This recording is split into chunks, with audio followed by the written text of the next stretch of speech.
Amados, boa noite. Que bênção. Domingo, juntos, já entrando no 8º livro da Amélia Rodrigues, cujo domingo passado vimos o prefácio. Descendo para cá, para o meu escritório, são as coisas. O meu neto de 6 aninhos, o filho da Ângela e do Marcelo Marquese, vó, o Brasil perdeu, tristinho. Eu ia entrando, eu falei, escuta bem, mas esse é um jogo. Você veio passar as férias aqui na casa da vovó, o seu pai está com saúde, a sua mãe está com saúde, você vai se divertir andando de bicicleta, ir no pesqueiro, não sei o que, tanta coisa que fica aqui, não é? E aí vem na cabeça os dias venturosos que a gente não avalia como que a nossa vida ela é maravilhosa, entende? Ela é fortalecedora, ela tem que ser otimista, né? E então, ele saiu já alegrinho, pronto, foi andar de bicicleta, acabou. Mas está entrando conosco já aqui o Marcos Serafim, boa noite, meu amor, aí era Araraquara, a Lenise Orn, aqui de Bitinga mesmo, querida, a Silvia Carline, maravilhosa, uma trabalhadora contumaz em todos os setores, evangelização, Feira do Livro Espírita, eu não sei o que mais, Casa da Sopa, não é? Tanto trabalho, né, Silvia? Mas você viu, Deus sabe e vê tudo. Cláudia Witzirich, boa noite, querida, família nossa, estamos aqui. Então, diante disso, nós, pela manhã, eu não fui, mas a Silvia falou sobre a oração, sobre o valor da oração. A gente já vem falando há muito tempo, que a oração fortalece, refaz. Foi muito linda a prosa dela, eu vi depois. E nós estamos hoje, já nesse primeiro encontro de julho, não? Nós já estamos no 8º livro e vamos ver o capítulo, O Ministério de Jesus. É de uma extrema beleza e precisamos entender bem, porque a Amélia faz assim, ela vai e volta, ela conta casos de Jesus da infância, e vai, e assim é o que ela sentiu que deveria fazer, assessorada pela Joana de Anjos. Então, daqui um pouquinho, que Jesus abençoe você, abençoe seus familiares,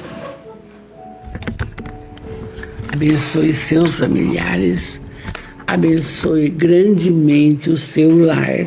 É que meu microfone estava longe. O seu lar, que é um porto seguro, o seu trabalho, o trabalho de voluntariado que você realiza em qualquer setor também.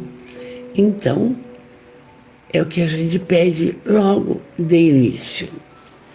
E aí, nesse texto, o Ministério de Luz, antes de entrar nele, nós vamos rememorar rapidamente. Oi, Rose, Cantarim, Melissa, Lula, boa noite, amada. Sexta-feira chegaram minhas visitas, não pude falar nada. Vamos lá. Vamos rememorar fatos da vida de Jesus. Muito bem. Na época que Jesus estava, que Maria de Nazaré estava grávida de Jesus, ela foi visitar a prima Isabel, esposa de Zacarias, que também estava grávida. E quando a Isabel vê Maria, ela fala: bendita sois vós entre as mulheres, e bendito é o fruto do vosso ventre, que vai se chamar Jesus. Então você vai vendo muito bem. Nasce João Batista, Maria tem o Messias em Belém, muito que bem. E o João Batista era uma criatura privilegiada espiritualmente falando. João Batista, primo de Jesus. E ele então era um médium em potencial. E ele pregava já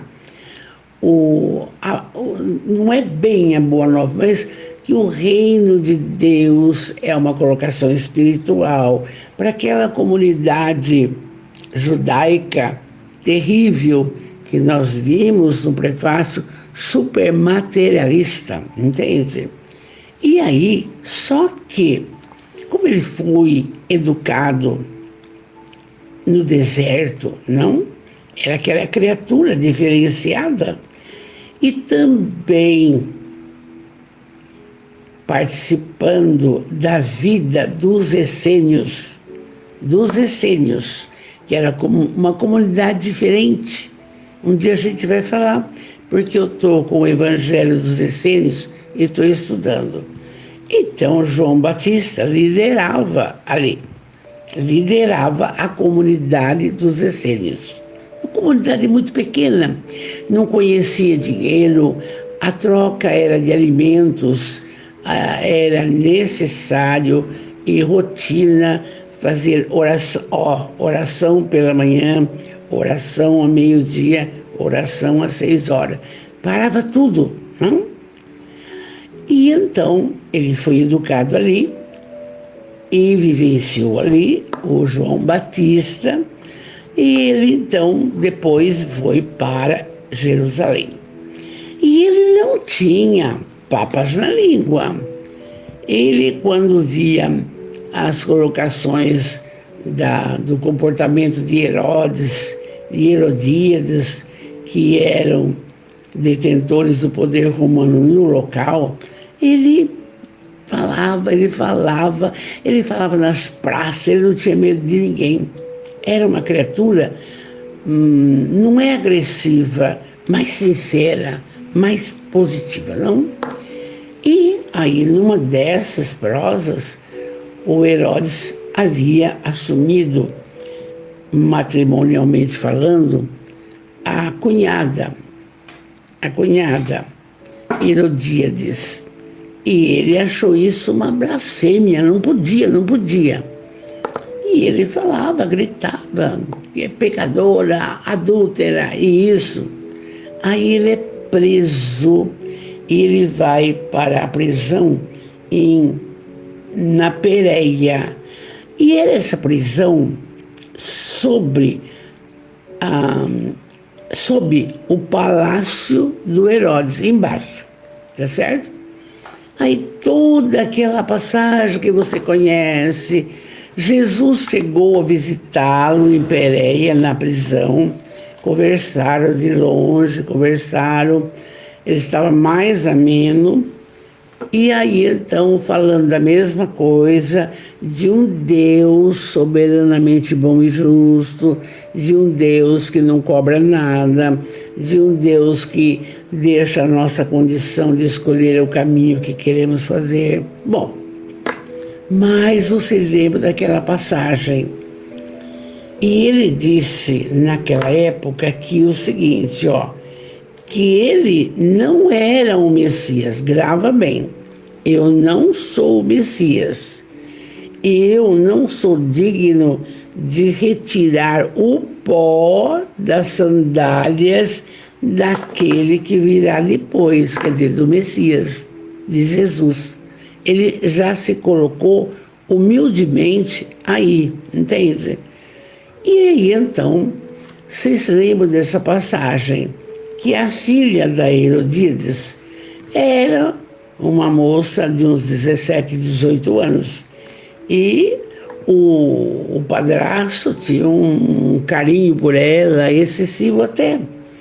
E aí ele pediu para ela dançar, aquela dança dos 7 véus lá. Eu danço, só se o senhor me der alguma coisa. E ela perguntou para a mãe, e a mãe pede a cabeça de João Batista, para cessar essa fala de mal de mim.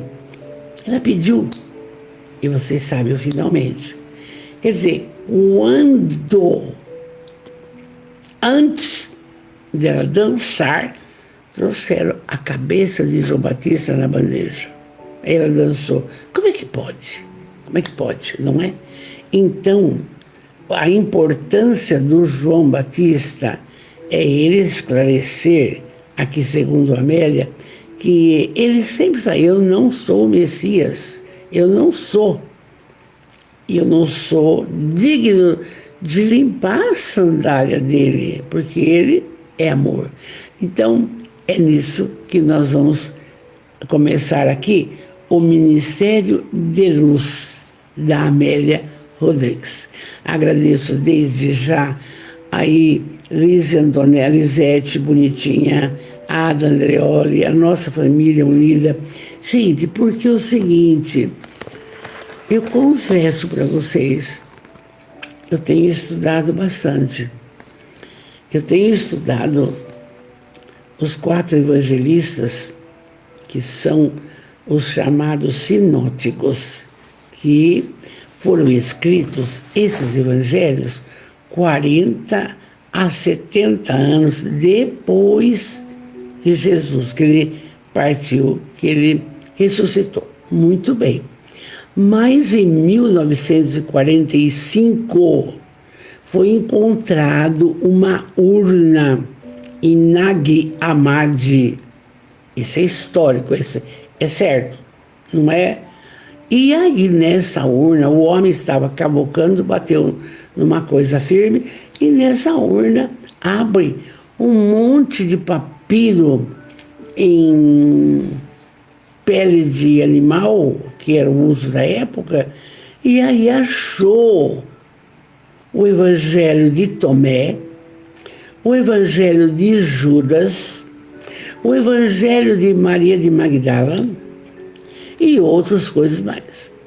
Colocações que o clero romano não queria saber, porque eles queriam colocar nos evangelhos de Marcos, de Lucas, de João e Mateus, praticamente aquilo que convinha ao governo de Roma, entende?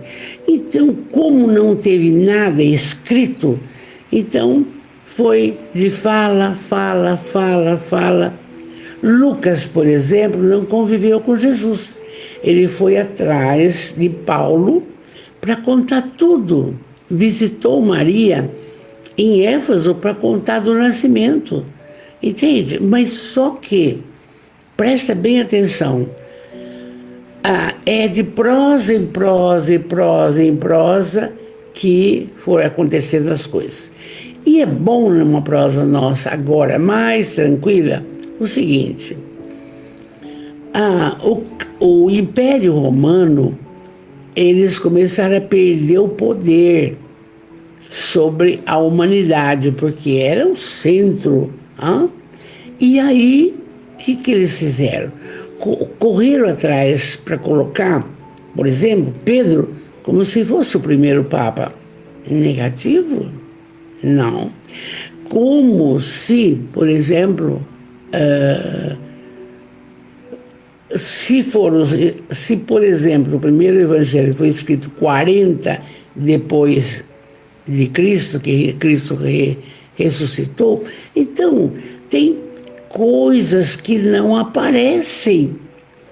E os chamados evangelhos gnósticos, que são o de Judas, o de Tomé, o de Madalena, então são evangelhos que você vai estudando.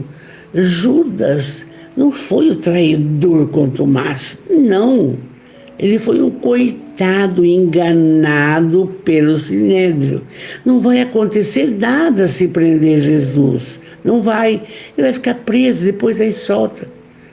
E ele achou que ia dar certo. Quando vê, crucifica. Por quê? Porque o Sinédrio não queria os ensinamentos de Jesus. Um Deus soberanamente bom e justo. Gente, a história é fantástica, entende? E aí, então, Judas se desespera e vai se suicidar achando que acabou tudo, eu fiz errado, pronto, acabou. Maria de Magdala nunca foi a prostituta, não. Ela era uma obsediada, rica, mas obsediada. E tem em cópita uns trechos do evangelho dela. E o José Lázaro Bobé, lá de Jacarezinho, Paraná, foi profundamente estudando tudo isso, gente. Então, tem coisas que aí foi conveniência do clero, não? Porque você sabe que é o homem que muda as leis, põe palavra, tira palavra, tudo isso. Você vê hoje também, entende? Então, muitas coisas, mas por bondade divina, eu acho isso lindo, não? Passam-se os séculos, e aí então o Espírito de verdade vem orientar Hipólito Leão Denizar Rivaio para codificar o Espiritismo, que não é nada mais do que amar, instruir, caridade. Ainda ontem, e assim, os médiuns fantásticos, sempre houve médium. Pode ser que todos aqui tenham uma capacidade mediúnica. Um é da evidência, o outro é da audiência, o outro é da psicografia, etc.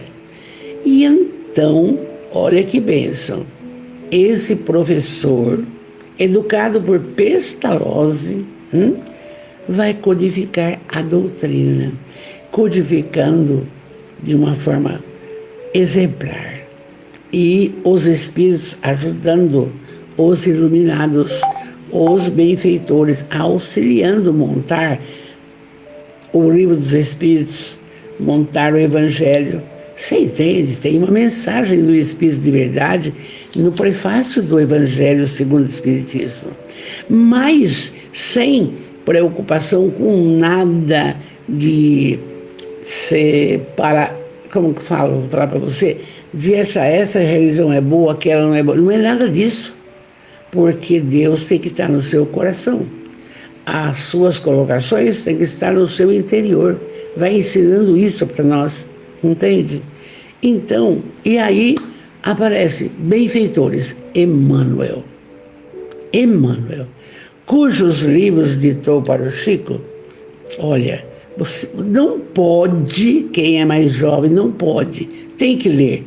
Há 2000 anos, 50 anos depois, Ave Cristo, Renúncia, Paulo Estevão, esse tem que ler. Lendo essas obras, você vai ver o cristianismo primitivo verdadeiro. Bom, não para aí. E aí vem André Luiz, falando da comunicabilidade e a continuidade da vida, como é que é. E aí vem a abnegada Joana de Ângeles, que foi Joana de Cusa, com toda a série psicológica, com todo esclarecimento maravilhoso. E aí, a grande católica Amélia Rodrigues, lá no espaço, vai trazer para nós essas obras que estamos estudando. Para quê? Para que você seja mais feliz. Para que você viva os dias de hoje. Mas tem problema, dona Vanderlei, todo dia, mas tem doença, todo dia, criança autista, dias venturosos, porque para tudo tem uma explicação. Para tudo tem uma explicação. Então, dessas falas que estamos introduzindo aqui, eu lembrei João Batista, uma série de coisas, de orientações. E lembrando o que o Chico falou. O Chico era a coroinha da igreja. Ele via, gente, quando alguém melhorado e recebia a hóstia com amor, achando que era o Cristo, ele via o Espírito iluminando, abençoando a hóstia. O Chico via. Então não tem religião, essa é melhor, essa. Tem que ter pessoa do bem e olhando sempre para ter saúde. Duas coisas. Ontem a Joana falou na live do Douglas. Duas coisas. Positividade. Positividade. Chegou um pensamento triste, igual o meu neto estava agora no começo? Não. Quanta coisa boa. Segundo, prática da caridade. Não adianta. Tem que dividir. Tem que fazer o semelhante que gostaria. Não adianta. Você pode fazer, rezar 1000 terços, dar 1000 dízimos. Não adianta. A gente vai entendendo isso com uma leveza, uma nitidez tão grande que deixa o coração em paz. Entende? Então, vamos para Amélia agora, do texto de hoje, o Ministério de Luz. Vamos lá. Ela diz: as horas passavam rápidas e o momento se acercava. Que momento será esse? É da chegada de Jesus em Belém? Vamos ver lá. As bases da grande revolução iriam ser colocadas na terra. E foi. Quando Jesus encarna, ele não reencarna, encarna, e ele vem trazer a boa nova, houve uma convulsão moral, social. Houve. Com ele é diferente. Por isso, o medo de Anás e Caifás do judaísmo. Por isso.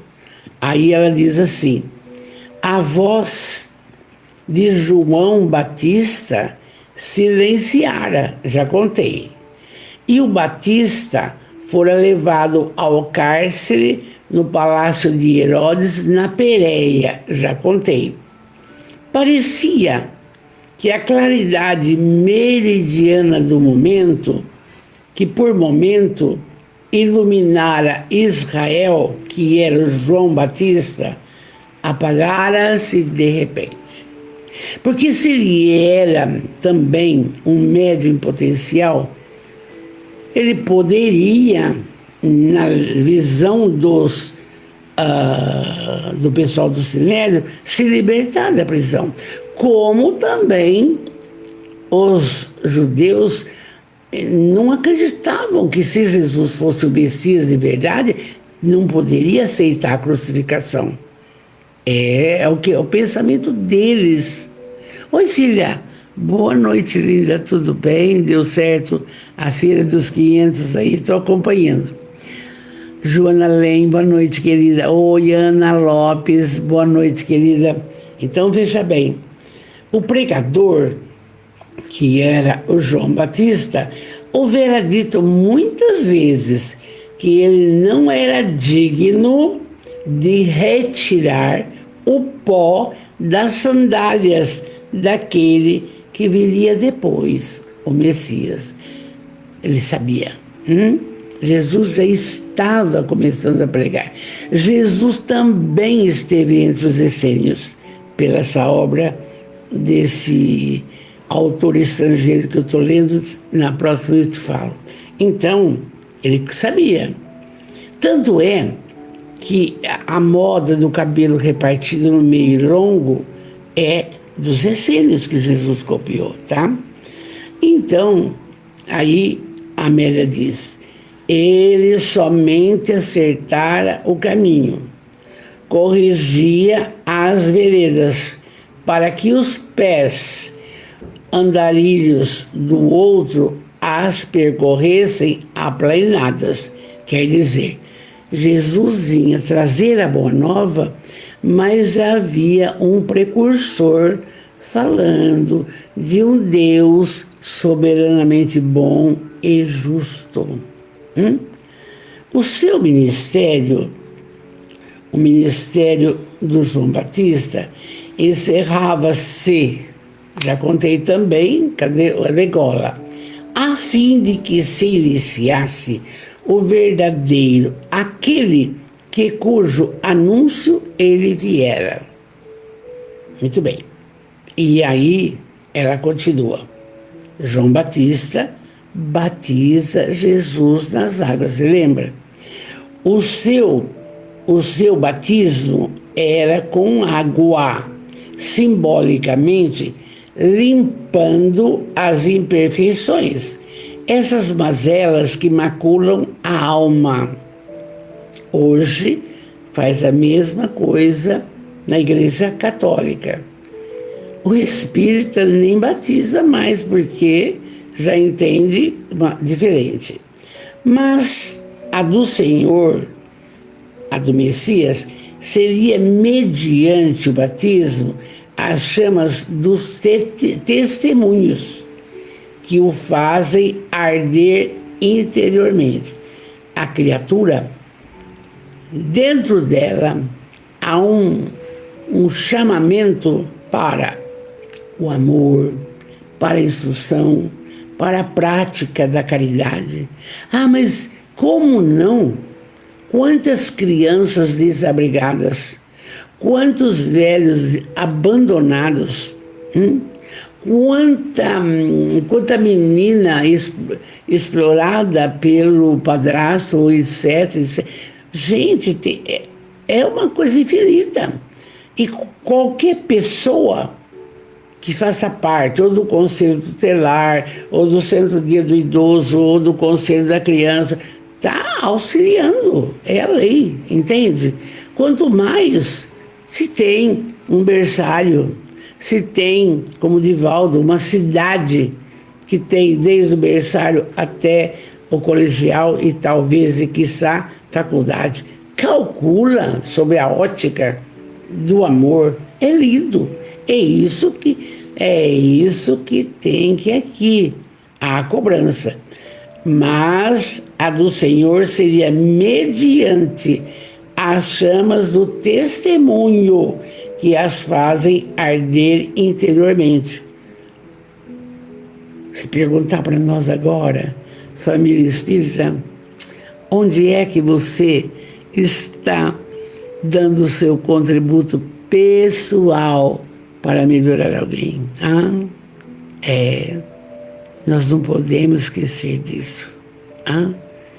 E eu vejo sempre a Joana de Anjos ao sábado, a cada um segundo suas obras. Não tem que ter reclamação depois, não. Semeou, vai colher. Semeou, vai colher. É essa ótica, tá? Aquele povo, diz Amélia, aquele povo, sem o conhecimento mais aprimorado, seria o grande desafio, porquanto os seus eram os interesses do cotidiano, do pão, da indumentária, das necessidades imediatas. Quer dizer, mudou muito hoje?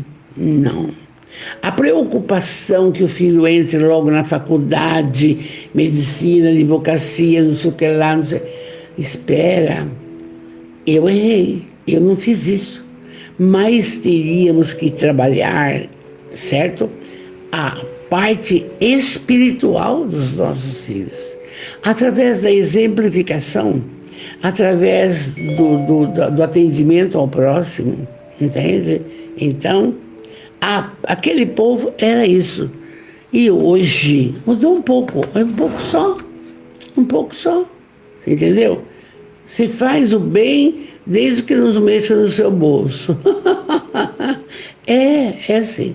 Não obstante, por isso mesmo, havia sido eleito para participar do colossal banquete do reino de Deus, em razão da sua ingenuidade, sua falta de astúcia, esse homem que sempre caracteriza os ambiciosos. Aparentemente satisfeitos, eles encontrariam o líder que os conduziriam até o fim do mundo. Mas o sonho do judaísmo acredita, oi Ana Maria linda, boa noite. O marido está com aquele livro, tomara que ele leia. Presta bem atenção, gente. Acontece o seguinte, João Batista foi embora e deixou os ensinamentos, mas não trabalhar só a materialidade não vai te fazer bem, porque você vai deixar um dia a matéria e vai ficar tudo. O que adianta? Vai levar alguma coisa? Não. Vai levar os atos e os bens praticados nesta reencarnação. Começando onde? Família, paciência, tolerância. Não é fácil. Não é fácil, entende? E aí, então, como era um povo desse jeito, aí ela continua. A Galileia, onde Jesus vivia constantemente, pertencia a Herodes Antipas, e suas terras abrangiam a grande área entre o Mediterrâneo e o mar ou lago de Genezaré, onde Jesus ia sempre, que lhe permitia um clima temperado e especial. A capital, Tiberíades, cidade próxima, próspera, de negócios, jogos e paixões. Interessante, quando Maria de Magdala, o nome dela é Maria só. Magdala é o nome da cidade, que é Migdal. E mais um lugar especialíssimo. Era tão rico, materialmente falando, Migdal, que Cleópatra esteve 2 vezes passando suas férias ali pelo clima, pela pompa, por tudo de poder que possuía. E então, a Amélia continua. A noroeste do lago situava-se Cafarnaum, onde residia aqueles que lhe seriam os discípulos afetuosos do Messias, aos quais convidara pessoalmente, um a um, a fim de que se candidatassem a esse projeto maravilhoso, auspicioso, que é a conquista da espiritualidade, modificando as criaturas da Terra, que é a Boa Nova. Você pega o Evangelho segundo o Espiritismo, é uma cartilha de moral, de como viver espiritualmente bem, de acordo com a consciência, porque tudo está gravado na consciência. E aí ela fala, na tradição bíblica, Cafarnaum era famosa, como fala Mateus. O Mateus era cobrador de impostos em Cafarnaum, tá?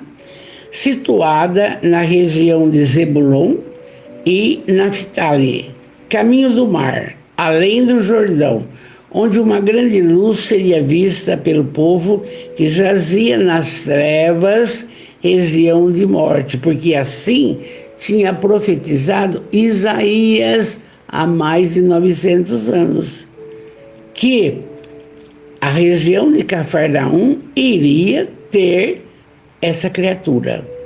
E aí ela diz, foi dessa maneira. Vocês percebem que tudo é história e que é necessário saber? Porque quando você vê, eu não tenho em casa Jesus crucificado, Ah, mas só morreu para salvar a humanidade. Nada disso. Nada disso. É um ato de resignação absoluta, exemplificando para nós o que a gente tem que passar. Ele não vem salvar ninguém, não. Você é que vai se salvar. Então veja bem. Foi dessa maneira encerrado o movimento que João Batista iniciara em Betabara. Jesus deixou Nazaré, onde vivia com os seus, e veio para Galileia, onde instalaria a sua base de ação. E aonde ele chega e fala assim para Simão Pedro: Pedro, você hoje não vai ser mais pescador de peixes, você vai ser pescador de homens. Quer dizer, ensinando a moralidade crística, desse Deus soberanamente bom e justo, tá? A mesma coisa, ele fala para Mateus. O Mateus, cobrando imposto lá, olhou: segue-me. O mocinho largou tudo. Era o Mateus o único alfabetizado da equipe, dos 12, o único. Anotava tudo que Jesus fazia, coitadinho. Vamos lá. Então, foi dessa maneira que, encerrando o movimento com João, então começou o trabalho na Galileia. A voz de Jesus começou a proclamar o seguinte: olha o começo. Arrependei-vos, porque está próximo o reino dos céus. Gente, quando fala esse verbo arrepender, mas não tem nenhuma criatura que é aqui da nossa família espiritual que não tem que se arrepender de alguma coisa. Ou comeu demais, ou bebeu, ou se drogou, ou falou mal dos outros, ou porque não segue direito Jesus, ou porque só é crítica, ou é prepotente. Olha, egoísta, vaidoso, orgulhoso.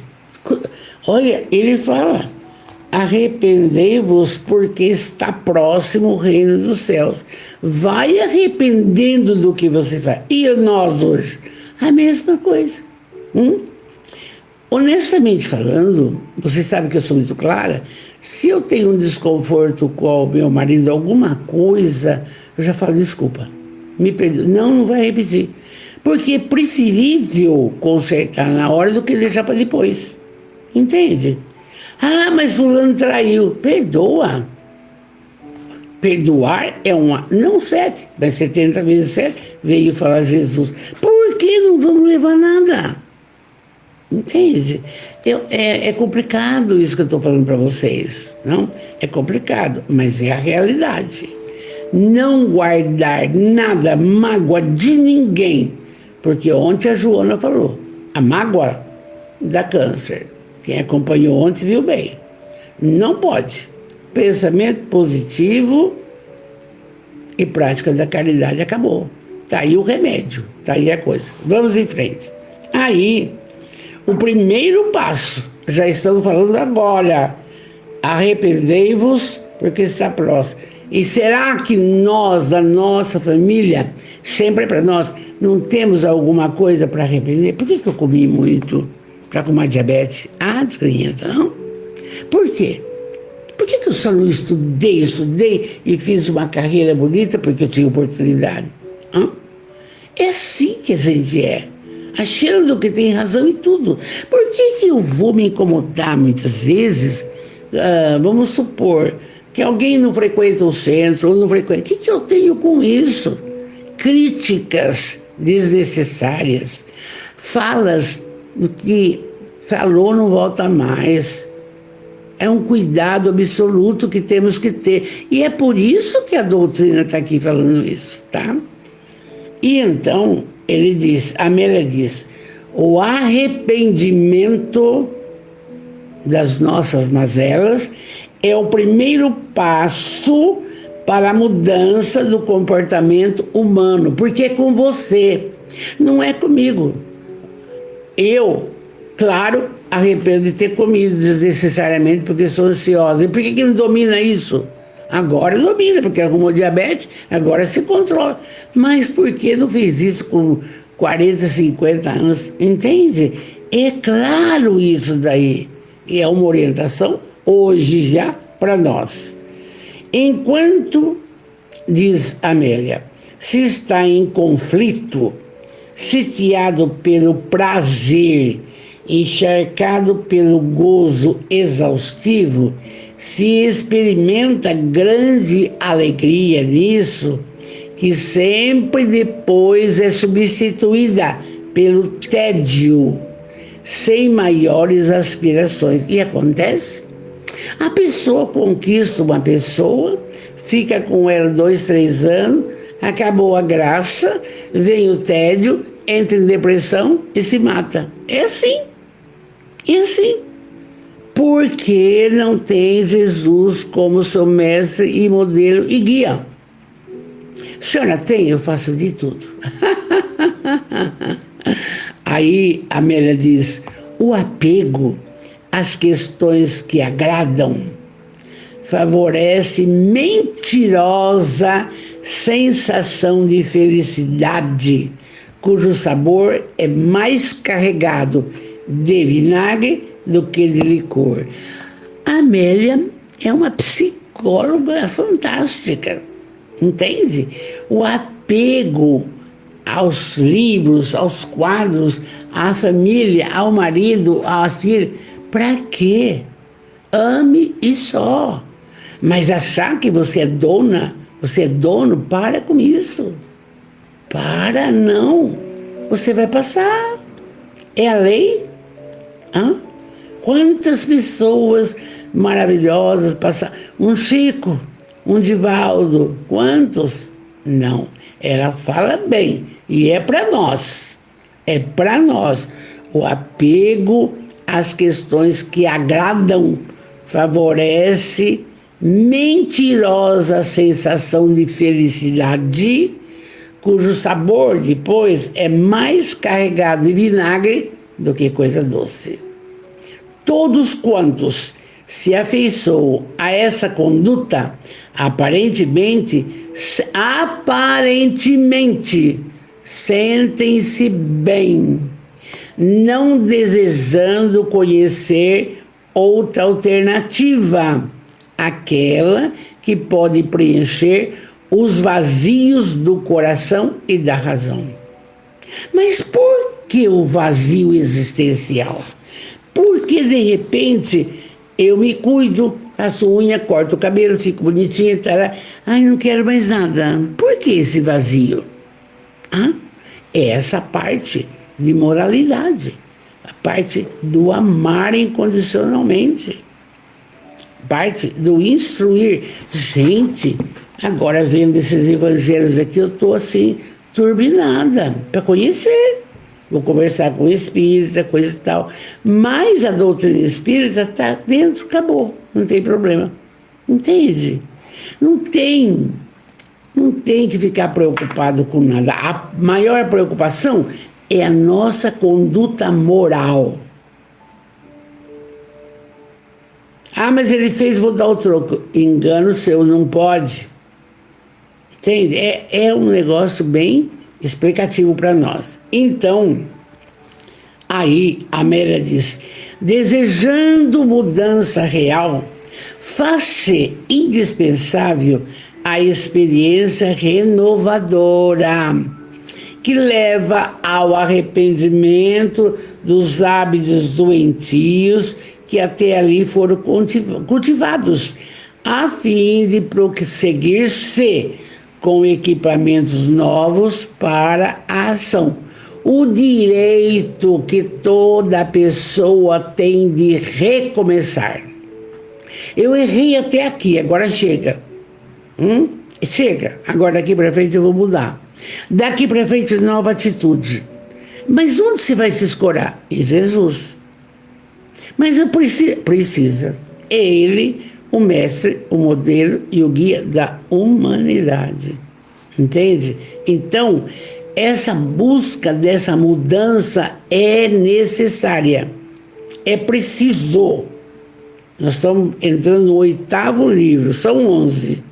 É necessária. Então, para que a gente consiga ter paz, ter aqui dentro uma tranquilidade do dever cumprido, uma tranquilidade das realizações, que você é um legado que você deixa, é um legado, é uma coisa que ninguém te toma, pode querer, é assim. Então vamos em frente. Aí ela diz, desse modo, quer dizer, arrependendo das colocações, tentando a mudança, preenchendo esse vazio existencial. Desse modo, a proposta inicial de Jesus concitava a um autoexame de como cada um era e do que desejava e quais as alterações que se deveriam propor ante a promessa de um novo amanhã, mais feliz e sem tropeço. Acho que é Francisco de Assis ou São Luís, eu não lembro, que toda noite fazia uma reflexão como passou o dia, porque amanhã não ia repetir os erros do dia anterior, entende? Uma necessidade. Santo Agostinho, lembrei agora. Ele fazia isso, Santo Agostinho fazia isso, toda noite, uma reflexão. Ai, o que eu fiz? Eu não cuidei do gato, maltratei a empregada. Você entende? Nós não fazemos isso, por preguiça. Você pega o celular, fica lá só vendo tarará, tarará. Não. Faz uma autoanálise de como foi o seu dia. O que você fez de bom? É muito importante. Vamos em frente. Aí, o israelita, o povo lá de Jesus, houvera sofrido muito através dos tempos. Claro, gente, foram escravos da Babilônia, só do Egito 400 anos. Quando uma judia coloca o bebezinho num cesto e solta lá no Nilo, perto da casa do faraó, para a princesa achar e criar o menino. E Moisés, vocês conhecem a história. Então veja bem, que o israelita, ou o povo dele, houvera sofrido muito, 600, 700 anos de escravidão, para trabalhar para os outros sem ganhar nada. A escravidão que o povo penou, ora na Babilônia, ora no Egito, havia minado o caráter de quase todos os seus descendentes. Mas, gente, só raiva. Se uma criança em casa vê o pai bater na mãe, ele acha que isso ele vai poder fazer mais tarde.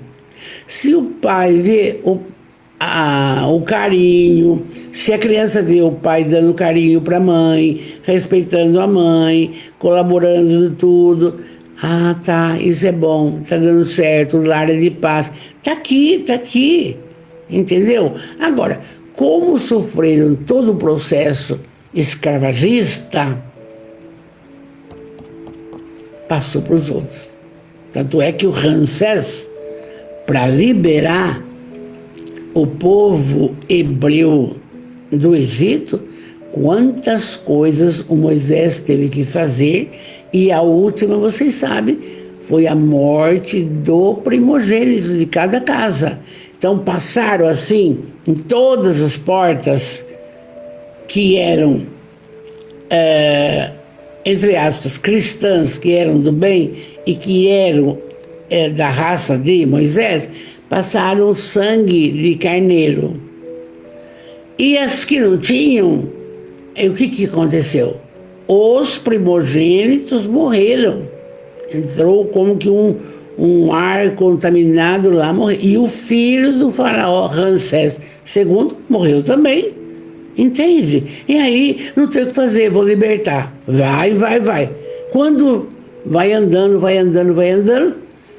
Ramsés foi criado com Moisés, 2 irmãos, hein?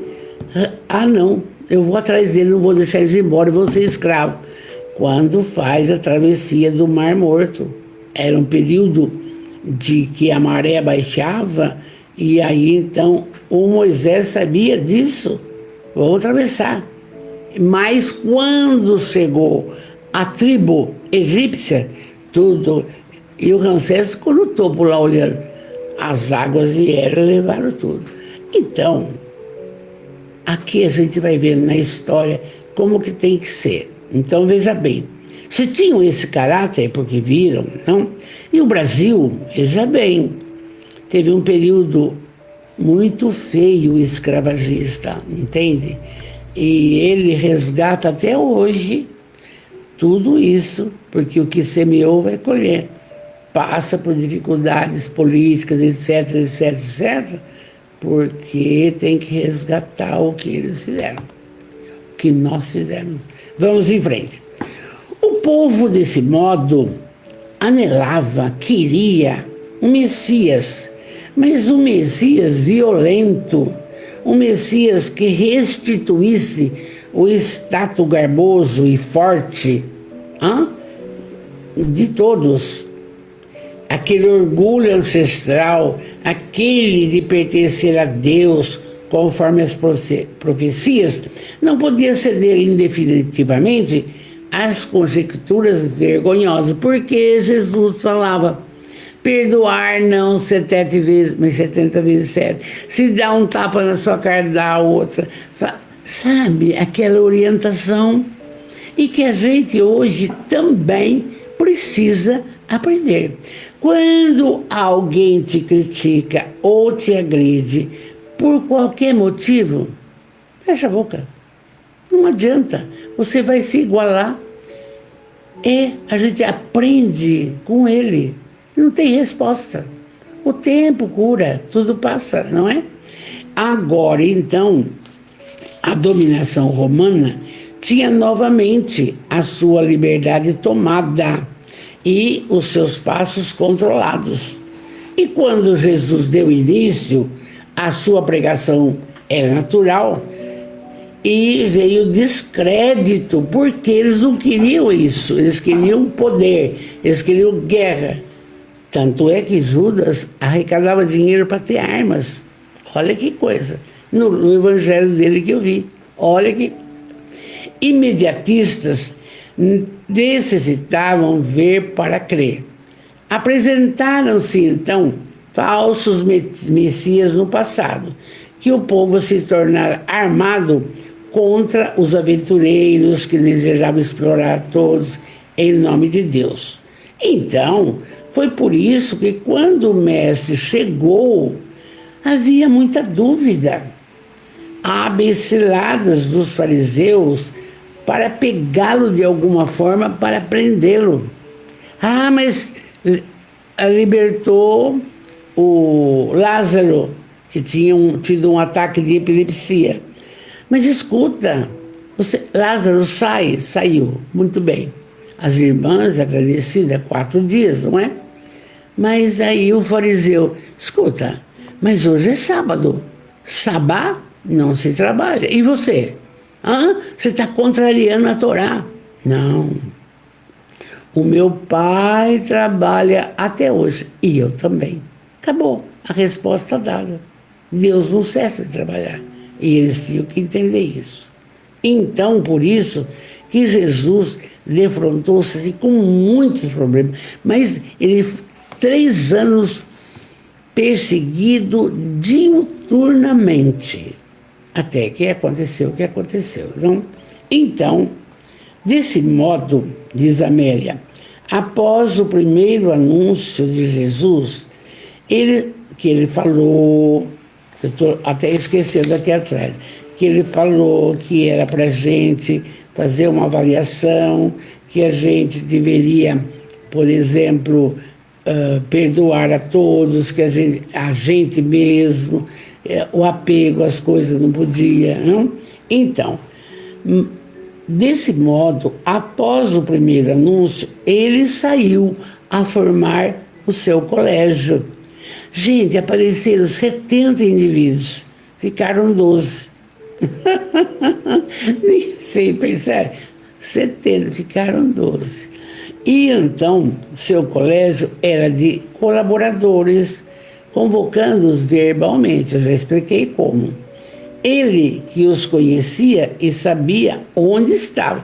Pescadores, pastores, tudo simples. Ninguém, eu disse bem, ninguém alfabetizado, só Mateus. E então, aquele labor iniciara-se muito antes do momento em que estava programado. Fora preparado com antecedência, os planos haviam sido elaborados de forma que ocorresse no tempo próprio. Mais de uma vez, olha isso que a Amélia coloca, mais de uma vez, espíritos perturbadores o identificaram e tentaram apresentá-lo, mas ele os proibia no deserto, lembra? Um chegou e falou: eu te dou tudo se você me seguir. Não, sai. Então, conosco, a mesma coisa. Você, da nossa família espiritual, não está isento disso. Hoje eu vou começar um trabalho de auxílio de voluntário numa casa aí. Tá chegando a hora. Mas acho que eu não vou não, viu? Parece que eu estou com dor no pé, parece que... São eles. Eles veem os nossos pensamentos. Como é que pode? E pode. Então, a Joana disse ontem, positividade. Positividade e caridade. Acabou. Mas eu estou doente, tá nada. Vai.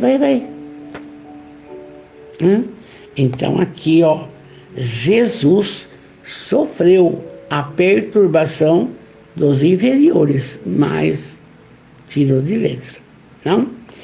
Aqueles que o receberam e aguardavam conhecê-lo a seu turno, embora não soubessem de onde, porquanto abandonaram até as suas profissões, seus labores, sua família, para segui-lo. Olha, Simão Pedro, você lembra que a sogra ficou doente, Jesus curou? Simão Pedro era um dos únicos que ia, voltava. Todos os outros deixaram a família, ia visitar de vez em quando, e saía a pregar com Jesus, a pé, pedregulho, poeira, chuva, sol, dormia onde? Não tinha. E Jesus era um verdadeiro pastor reunindo as ovelhas. Ninguém se lhe recusou à convocação, apesar de não saber exatamente do que se tratava, nem para onde ia, nem como é que ia fazer. Eles não conheciam a Boa Nova, não conheciam o Evangelho. Foi conhecendo ao longo das pregações de Jesus, o Sermão da Montanha, estava tudo junto. Quando no Tabor, 4 estavam lá, viu Moisés materializar, viu Elias materializar. Entende? Agora, hoje, ele fala, segue-me. E a gente está seguindo? Gente do céu. E segui-lo não é você ir todo dia na missa, e não é na igreja católica, e não é todo dia no centro tomar passe. Não é isso. É você fazer a transformação moral, ser forte, corajoso, corajosa, e praticar o bem. Acolher, acudir. Não tem, todo mundo precisa. Faça a sua parte. Vamos lá. E assim mesmo, sem conhecer para que caminho tomavam, eles seguiram Jesus. Por quê? O nome do texto é, veja bem, Ministério de Luz. Podia ser coisa boa, não é? A música da esperança cantava na região da Galileia, e a melodia abençoada feita de saúde e de paz. Ontem mesmo a gente viu, Jesus nunca ficou doente. Por quê? Porque ele curava o próximo e esquecia de si mesmo. Entende? É uma das fontes. Fazer o bem ao semelhante, você não fica doente. Porque a prática do bem te melhora. Você fica, as suas células ficam tão felizes que você fica outra pessoa. Por que o Divaldo viveu 98 anos? Só fazia o bem, não é? Vamos embora. Então, ele saiu com os seus, percorrer as aldeias, cidades, a falar do reino de Deus, modificando as coisas, e muitos escutavam a sua voz, porque vinha um consolo da fala dele. É a mesma coisa que uma criança vê um baleiro, você dá uma bala para ele. É uma delícia, entende? Então, como as doenças, diz Amélia, e desenganos constituem a pesada carga que exaure a humanidade, e não é verdade? Apareceram enfermos chegados de toda parte, portadores de doença mais complexa, a fim de que ele curasse. E ele foi curando. Todos, não. Quem não tivesse fé, não. Não. Que bonito, né? Então, as colocações graves da época, sabe, a lepra, podiam ser vistas no desfile das misérias orgânicas e morais. Por quê? Porque ninguém queria acudir o leproso. Aí eu lembro bem rapidamente, o tempo passa rápido, da Dona Aparecida Conceição de Minas, Uberaba. Eu conheci essa senhora que levou 14 pênfigosos para casa dela, porque o hospital não queria mais. Vamos em frente. A todos Jesus atendia sem qualquer reclamação, sem apresentar cansaço, e sempre lhe pedia que não voltassem a pecar, a fim que não lhe acontecesse nada pior, porque não seguia. E era assim, diz Amélia, bonitinho, era assim que demonstrava ser o Filho de Deus, aquele que vinha modificar a terra, reunir os mansos e pacíficos, criar uma nova sociedade, e criou. A comunidade espírita, nós somos os trabalhadores da última hora, as varas da videira, ele e a videira, não mudou. A comunidade espírita em Ibitinga tem Casa Sopa, Casa o Caminho, SOS, agora SOS, Então, não pode parar, tem que trabalhar. Casa Sopa, Casa do Caminho, SOS, e agora nós estamos cuidando dos idosos. Não pode parar, tem que trabalhar, não vai ficar esperando chegar as benesses, não, tá? Então, a notícia, fala Amélia, da sua presença na Galileia trouxe peregrinos e necessitados de todo o local. E é verdade. A partir daquele momento, a música da sua voz jamais silenciaria na terra, e a misericórdia do seu amor permaneceria para sempre. 2026. Entende?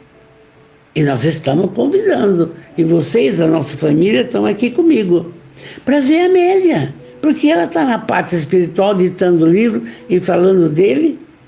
Então, nesse momento, iniciavam-se então as boas novas. Começava o ministério de luz. E é o que nós estamos vivendo na noite de hoje.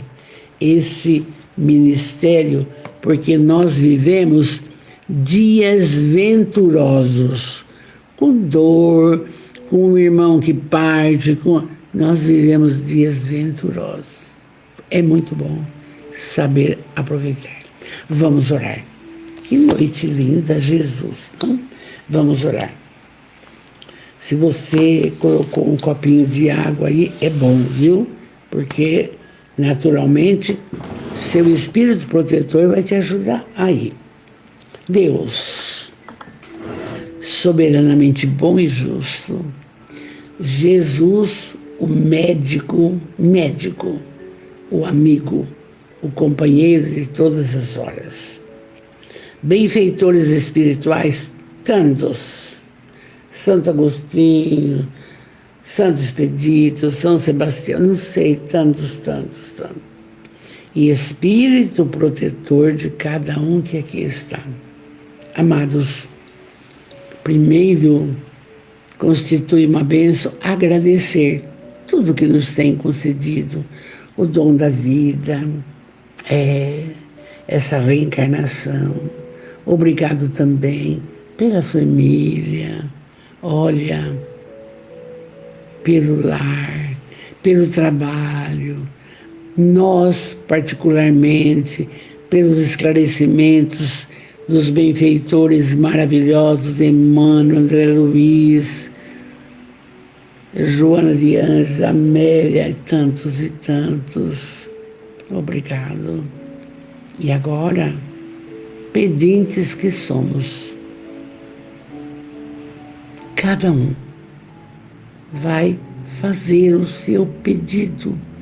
O que está atravessado na garganta? O que está te incomodando para trazer o vazio existencial?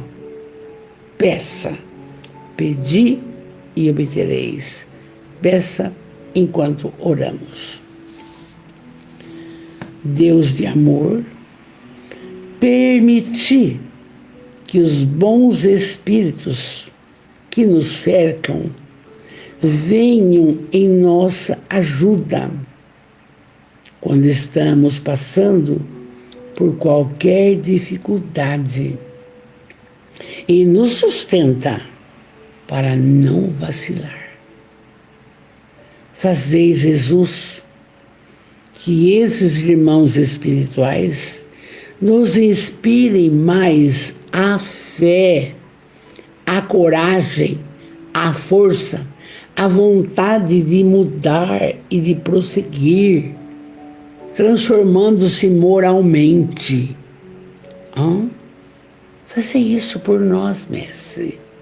Sua misericórdia é grande. Que a gente possa descobrir, através da positividade e da caridade para com o próximo, as curas, as melhoras. Sair dessa crise existencial. Enfim, pedimos força para continuar. Por quê? Nós precisamos da sua fé, do seu amor, da sua luz, da sua cura, da sua paz. Jesus de amor, muito obrigado. Dessa forma, não podemos deixar de falar. Obrigado, Jesus. Obrigado, Jesus. Obrigado, Jesus. Um beijo, meu carinho, meu abraço. E no domingo que vem, vamos para o próximo capítulo. Orquestração de vida. Como que é? Vocês estão vendo que a Amélia, aos poucos, continua nos ajudando. Continua. Arrepender, transformar-se e vamos para frente. Meu beijo, meu carinho, tudo de bom, que eu não tenha cansado você, porque o professor fala muito, né? Fiquem com Deus, muita paz, uma boa semana, tá bom? Meu beijo.